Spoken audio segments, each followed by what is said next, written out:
Hola a todos, sean bienvenidos nuevamente a The Blog Code. Mi nombre es Diana Aguilar. En esta ocasión estaremos conversando con Lucas Lack, economista y ex vicepresidente del Banco Central de la República Argentina.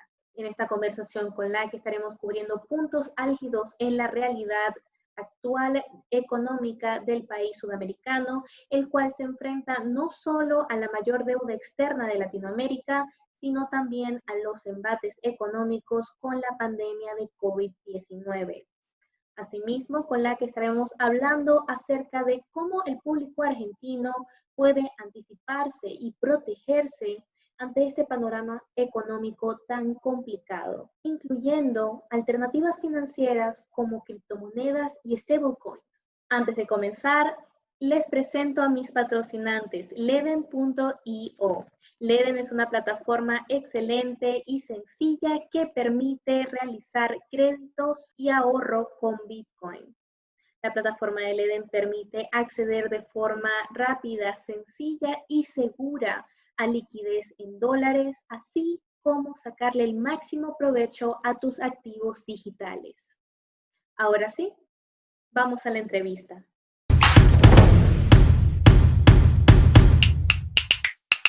En primer lugar, señor Lack, comencemos sentando el contexto de la situación económica en Argentina en esta segunda mitad del año 2020. Actualmente existe un cepo cambiario que restringe el acceso a dólares y más recientemente hubo el cierre de cuentas de ahorro en dólares por parte de bancos a usuarios argentinos que transfieran sus cupos mensuales. Quisiera saber, en su opinión, ¿qué otras medidas de control de divisas podrían esperarse durante esta etapa de fuerte estrés económico? Sí, me cuesta anticipar medidas, pero sí parece ser que hay como una slippery slope cuando uno pone controles cambiarios, donde siempre se generan posibilidades de arbitraje, porque básicamente hay un tipo de cambio libre de mercado que tiene un precio distinto que un tipo de cambio controlado. Esa es toda la gracia de estos controles, que no haya por el temor a la inflación, no soltar el dólar a su nivel de mercado. Entonces, como siempre hay estas posibilidades de arbitraje, siempre hay que ir bloqueando estos distintos arbitrajes, ¿no? Entonces, digamos, me da la impresión que si quizás es difícil, de nuevo, es difícil anticipar, ¿no? Pero si ocurriera que la brecha entre el tipo de cambio de mercado y el tipo de cambio controlado se siguiera ampliando, y eso puede ocurrir por toda la emisión monetaria, que obviamente desvaloriza el peso y hace que que el precio de mercado del dólar suba en comparación con el precio controlado. Me parece que ya empieza a haber, como ese precio controlado mucho es para operaciones de comercio exterior, también puede empezar a haber una situación donde los exportadores empiezan a posponer, no solo los exportadores de granos, sino en general, donde empieza a ser poco redituable exportar, o por lo menos incluso un exportador industrial, tenés un producto y decís, bueno, espero a que la brecha no sea tan grande, y eso genera que entonces haya demanda de dólares por importaciones sin oferta de dólares de exportaciones, y probablemente ahí la reacción sea, como amagó hacer hace aproximadamente un mes, más controles a las importaciones. Entonces creo que lo que se viene también probablemente es por ese lado, digamos. Ese es mi temor. Y de nuevo, es una slippery slope, es una pendiente resbaladiza esto de los controles donde cada vez tenés que ir poniendo más, más y más y bueno. Claro, bueno, o- excelente. Y ya pasando también a otra parte muy importante de la actualidad argentina, también nos encontramos en medio de negociaciones de la deuda externa, que actualmente asciende a 360.000 millones de dólares. ¿Cómo esto afecta en términos de inflación dependiendo de cómo salgan estas negociaciones? yo diría que es digamos, que arriben a buen puerto, cosa que creo que va a ocurrir, es una condición necesaria, pero no suficiente para estabilizar la economía argentina, porque, digamos, ¿cuál es el beneficio de arreglar? Bueno, en teoría que uno puede acceder a crédito y por lo tanto no necesariamente, em, si tiene un déficit muy grande hay que emitir pesos, lo cual alimenta la inflación. Entonces, te puede ayudar, pero creo que en la situación argentina eso es relativo. Primero, porque aún arreglando la deuda, no sé cuánto financiamiento nuevo puede conseguir Argentina.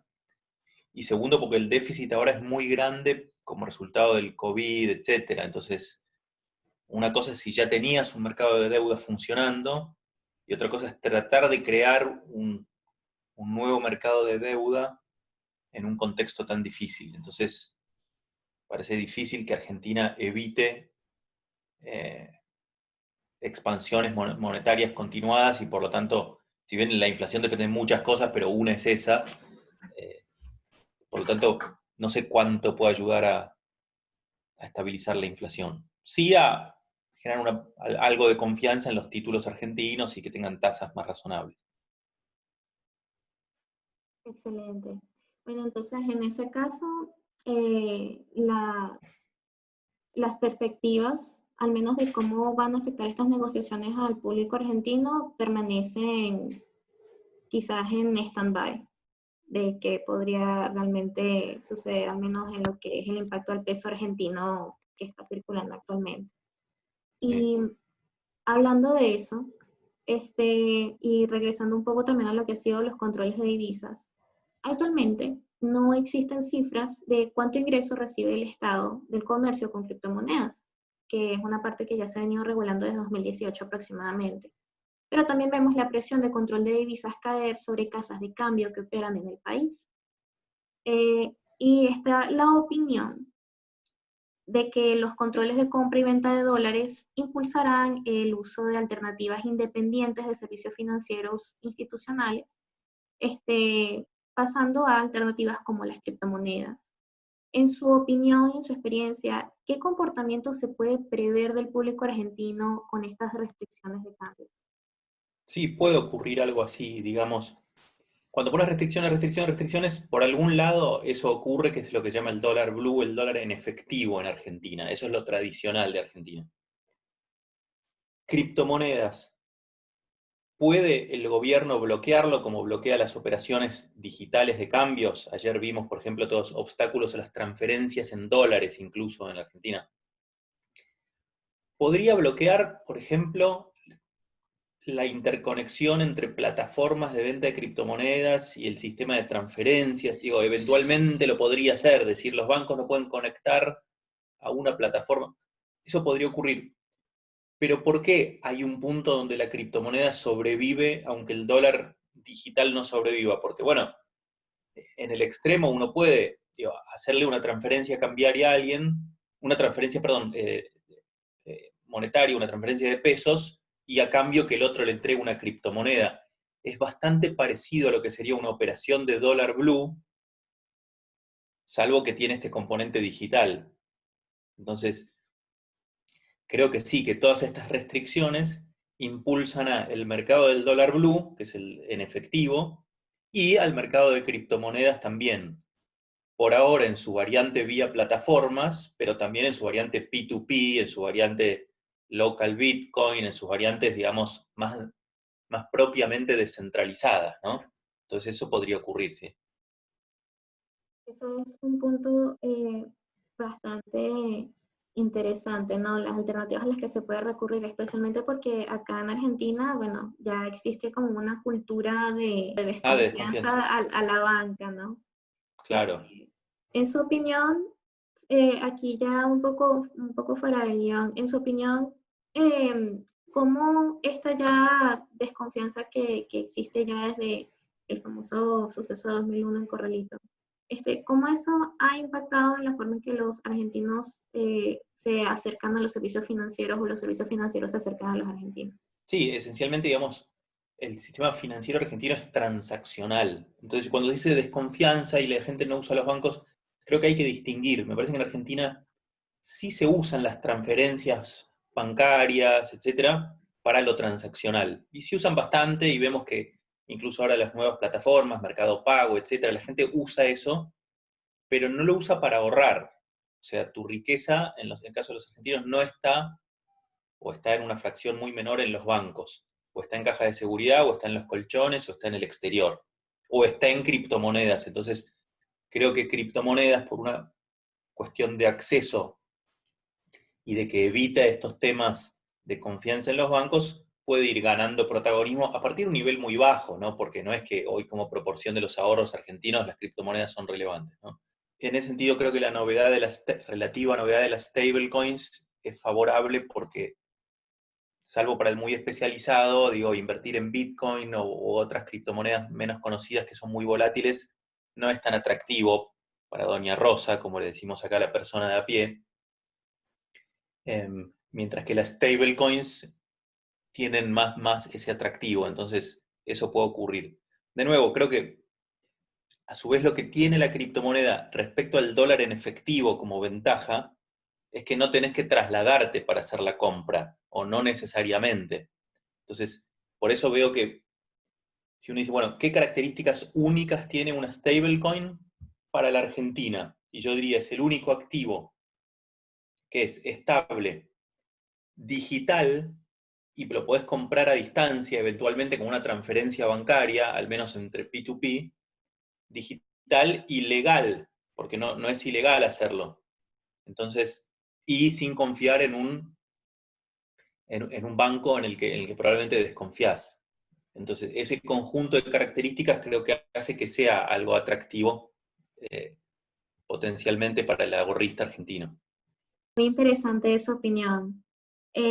Bueno, sin ánimo de generar ningún tipo de polémica, pero ¿usted considera que sería posible, por lo que se ve en materia ya tanto financiera como tecnológica, que Argentina se esté dirigiendo quizás con la regulación de criptomonedas y eso, a quizás la implantación a futuro de stablecoins como parte del sistema financiero? ¿Cree que se pueda llegar a un punto medio allí? No veo, por lo menos además con el actual enfoque regulatorio, que desde el gobierno se favorezcan nada que tenga que ver con criptomonedas, ni stablecoins, ni un e-peso, ni nada por el estilo. O sea, sí pueden surgir iniciativas privadas por ese lado, sí podría un gobierno con otra filosofía impulsarlo, como vemos en otros países, en distintos países del mundo, de la Central Bank Digital Currency.